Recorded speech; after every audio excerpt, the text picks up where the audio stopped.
അമേരിക്കക്ക് പണി കൊടുക്കാൻ ഇപ്പോൾ റഷ്യയും ചൈനയും ഇറാനും ഒരുമിച്ച് ഇറങ്ങിയിരിക്കുകയാണ്.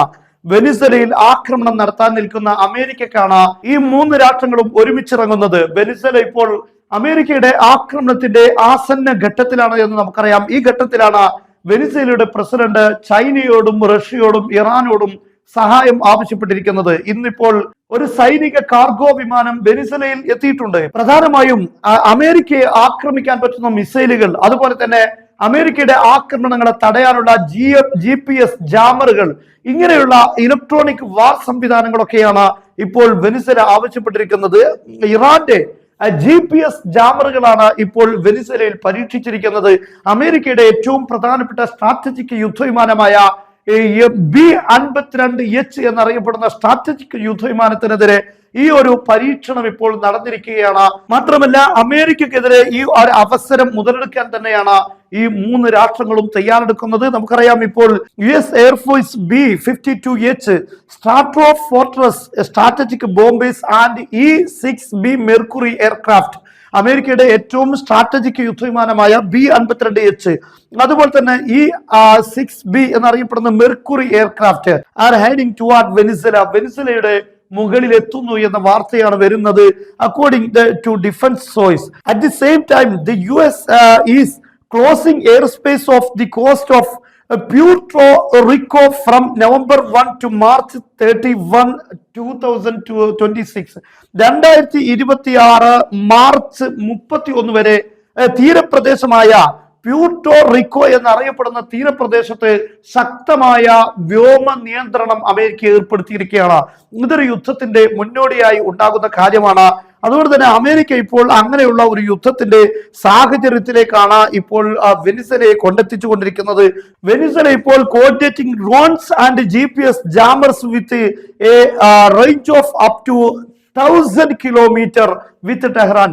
1000 കിലോമീറ്റർ എങ്കിലും GPS ജാമിംഗ് വരുത്താൻ പറ്റിയ ജാമിംഗ് സംവിധാനവും അതുപോലെ ഡ്രോണുകളും ഇറാനിൽ നിന്ന് ആവശ്യപ്പെട്ടിരിക്കുകയാണ്. ഇറാന്റെ ജാമിംഗ് സിസ്റ്റം വളരെ സക്സസ് ആണ്.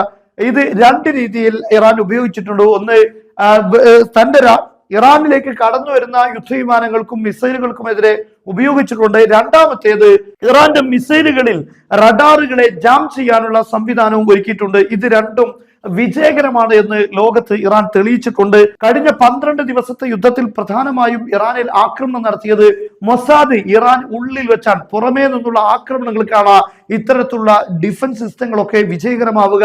അതേസമയം മൊസാദ് അവരുടെ ഡിഫൻസ് സിസ്റ്റങ്ങൾ തകർക്കാൻ വേണ്ടി ഇറാന്റെ അകത്ത് തന്നെ സംവിധാനങ്ങൾ ഒരുക്കിയതായിരുന്നു എന്ന് നമുക്കറിയാം. അതേസമയം ഇറാന്റെ ജാമിംഗ് സംവിധാനങ്ങളെല്ലാം വിജയകരമാണ്.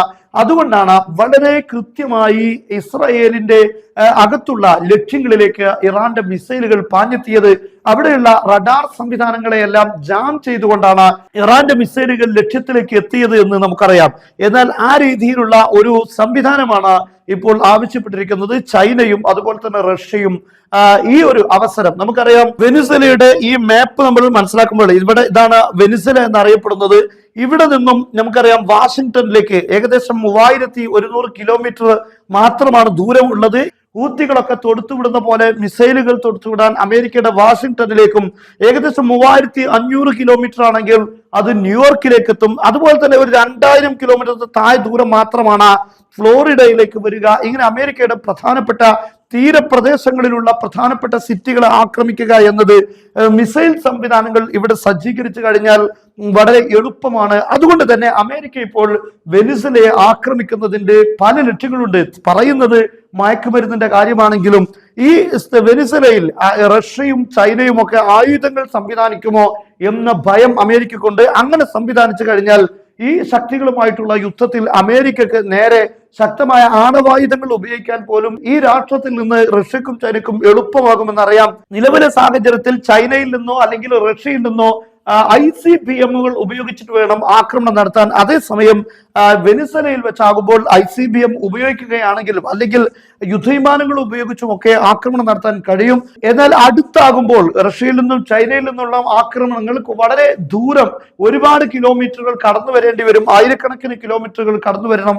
അങ്ങനെ വരുമ്പോൾ പ്രതിരോധ സംവിധാനങ്ങൾ പലയിടത്തായി സംവിധാനിച്ചിട്ടുണ്ട്. മിഡിൽ ഈസ്റ്റിലും അതുപോലെ പല ഭാഗങ്ങളിലും അമേരിക്കക്ക് പ്രതിരോധ സംവിധാനങ്ങളും റഡാറുകളും ഉണ്ട്. അതുകൊണ്ട് തന്നെ എവിടെയെങ്കിലും വെച്ച് അതിനെയൊക്കെ പ്രതിരോധിക്കാൻ ഒരുപക്ഷെ അമേരിക്കക്ക് സാധിച്ചെന്ന് വരാം. എന്നാൽ വെനിസ്വേല വളരെ അടുത്തായതുകൊണ്ട് തന്നെ ഇവിടെ നിന്ന് പ്രതിരോധിക്കുക എന്നത് ഒന്നുകൂടെ പ്രയാസമാണ്. അതുകൊണ്ട് തന്നെ വെനിസ്വേലയിലെ ഈ റഷ്യ, ചൈന, ഇറാൻ സംവിധാനങ്ങളെ സപ്പോർട്ട് ചെയ്യുന്ന സർക്കാരിന് ഇവിടെ ഇല്ലാതാക്കണം.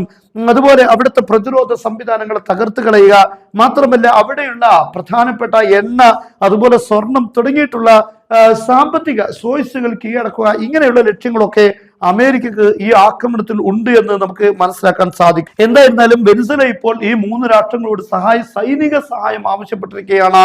ആ ഒരു ഘട്ടത്തിൽ ഇറാൻ ഇപ്പോൾ ഏത് അർത്ഥത്തിലും സപ്പോർട്ട് ചെയ്യാൻ, പിന്തുണക്കാനുള്ള ഒരു തീരുമാനം അല്ലെങ്കിൽ അവരുടെ സന്നദ്ധത അറിയിക്കുകയും ചെയ്തിരിക്കുകയാണ്.